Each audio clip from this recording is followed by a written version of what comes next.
Hey, this is Miss Perenboom here. We're looking at Learning Target 2C. I can write and evaluate powers and exponents.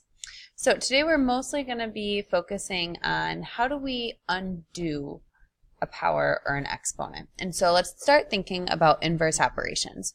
We know that inverse operations are ones that sort of undo one another. So for example, we know that adding and subtracting undo one another, and so those would be a pair of inverse operations. Similarly, multiplying and dividing undo one another. So again, that's a pair of inverse operations. And so when we think about how do we undo an exponent, okay, we can think that squaring something, so if something has an exponent of 2, okay, so if we square something, that's the inverse operation of that would be to take the square root. Okay, so squaring and then square roots undo one another. And that's what we're going to focus on today is what is the square root? How does it work? How do we take that from a number? Okay, so square root basically is a number that produces a specified quantity when multiplied by itself, which when we read that definition, that's a little bit confusing. So let's look at an example. This symbol here, this is our symbol for a square root, okay? It's also called a radical sometimes, and hopefully you've seen that before, and we'll point out where it is on your calculator and everything in class. But basically, if we know that 5 squared, or 5 to the second power, is equal to 25, because 5 times 5 is 25, then to undo that, if we take the square root of 25, we're looking for what number times itself is equal to 25, and so that square root would just be 5. Okay, so again, when we take the square root of a number, we're looking for what number times itself is going to equal what we started with that's underneath that square root symbol. Okay, so one thing we want to note is that all positive numbers actually have 2 square roots. Okay, so let's take the number 36, for example. If I wanted to take the square root of 36, I'd be looking for what number times itself is equal to 36. Hopefully you're thinking, well, 6 times 6 is 36. So one of our square roots would be 6. Okay, but we want to come up with what is a second number that multiplied by itself would equal 36. And because we know from earlier in the unit that a negative times a negative is a positive, we can say that negative 6 times negative 6 is equal to positive 36. And so we can indicate that we would want the negative root by putting a negative sign or like a negative sign out in front of our square root symbol. So the negative square root of 36 is equal to negative 6. So again, all positive numbers should have 2 square roots. Basically, they're going to be opposites, right? One will be positive, the other will be negative, because a positive times a positive equals a positive, and a negative times a negative equals a positive.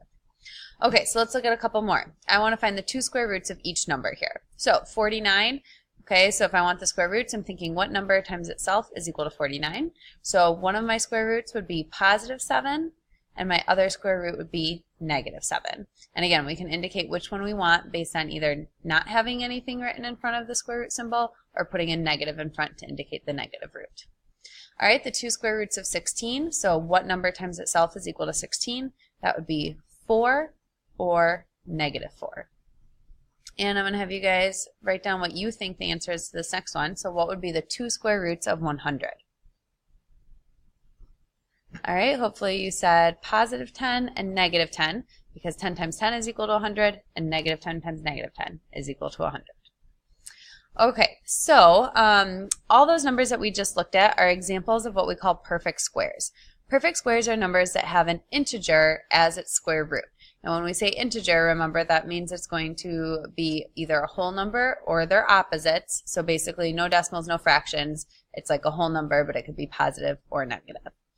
So examples of perfect squares would be 1, 4, 9, 16. We just saw on that last slide, 49 was a perfect square, 100 was a perfect square. Numbers that are not perfect squares are sort of all those ones in between. So for example, 2, 3, 5. When I look for a square root, like what number times itself is equal to 2, I can't come up with anything in my head. Now my calculator could tell me, but it's going to be a long, ugly decimal. Okay, and so again, perfect squares are the ones where you can like easily find the square root, and it's going to be a whole number, either positive or negative.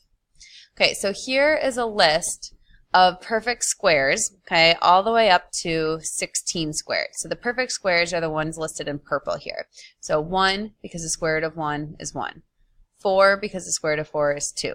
9, because because the square root of 9 is 3, and so on. Okay, and so I'm hoping everyone sort of recognizes all the way up to 100.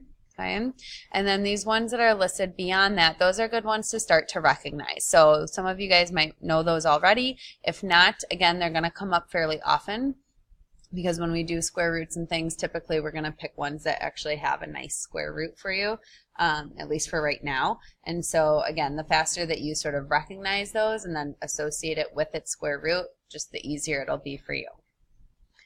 All right, so now let's talk about simplifying problems involving square roots. Okay, so we want to make sure that we're paying attention to not only the number underneath the radical sign, but we want to make sure we're also paying attention to any other symbols that are involved. So when I look at this first one, I want the negative square root of 144.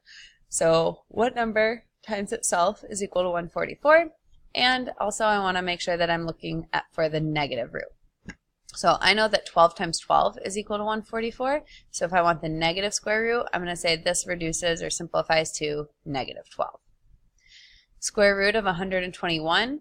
Okay, so what number times itself equals 121? That's going to be 11. And I want the positive root because there's no symbol in front, so this would just be positive 11.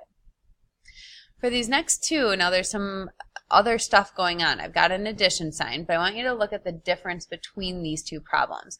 On the left here, I've got two separate square root signs that are then being added together. And over here, I've got numbers being added together underneath one square root sign. Okay, so how does that, or what does that mean as far as when we simplify, like how do we treat it differently? Well, for the one on the left here, we're going to need to take the square root of 16.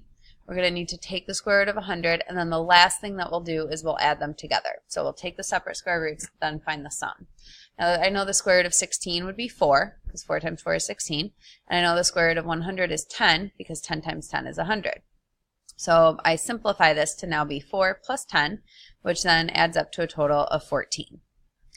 For the second one, I can't take the individual square roots. Like, I don't know what the square root of 10 is. I don't know what the square root of 15 is. But since they're under the same square root symbol, I can actually add those together and then take the square root of that one number. So I know 10 plus 15 is 25. So this simplifies to the square root of 25. And I know that the square root of 25 is then 5. Okay, so these next four, you're going to try these on your own. Okay, and then you'll just have to do your reflection at the end of the video. Okay, and so our last thing here, record something you either learned or were reminded of. And then again, any questions that you have, let's write them down. If you can't think of anything that you weren't sure about in the video, then think about how can we apply this to something else beyond what was in the video. So what can we wonder about? All right, thanks for watching.